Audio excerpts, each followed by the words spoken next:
Nagsimula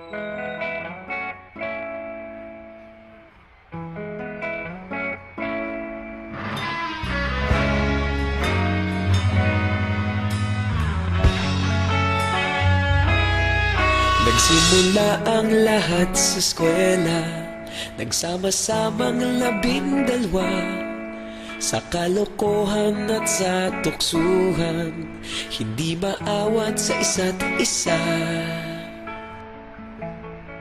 Madalas ang standby sa cafeteria, isang barkada na kay saya.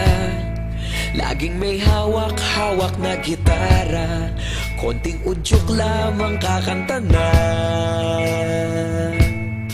Kay simple lamang ng buhay nun, walang mabibigat na suliranin. Problema lamang laging kulang ang datong. Sana napunta ang panahon? Sana nga ba? Sana nga ba? Sana napunta ang panahon? Sana nga ba? Sana nga ba?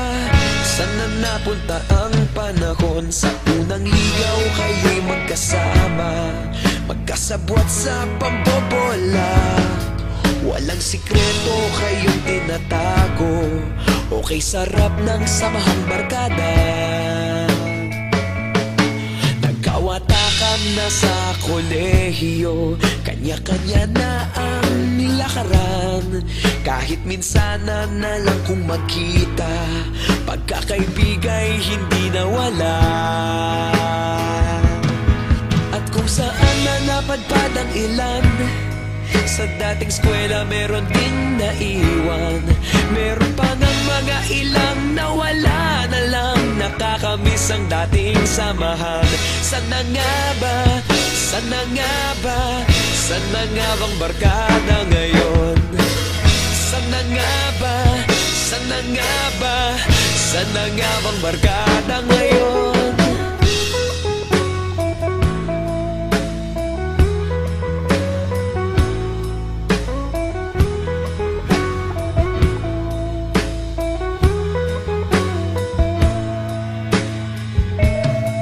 Ilang taon din ang nakalipas, wala pa sa aming tatay na nagsusumikap upang yumaman at guminhawang kinabukasan.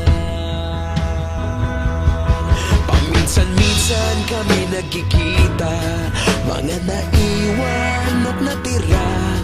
At gaya nung araw namin sa eskwela, pag magkasama'y nagwawala. Napakahirap malimutan ang saya ng aming samahan. Kahit lumipas ng ilang taon, magkabarkada pa rin ngayon. Magkaibigan, magkaibigan, magkaibigan pa rin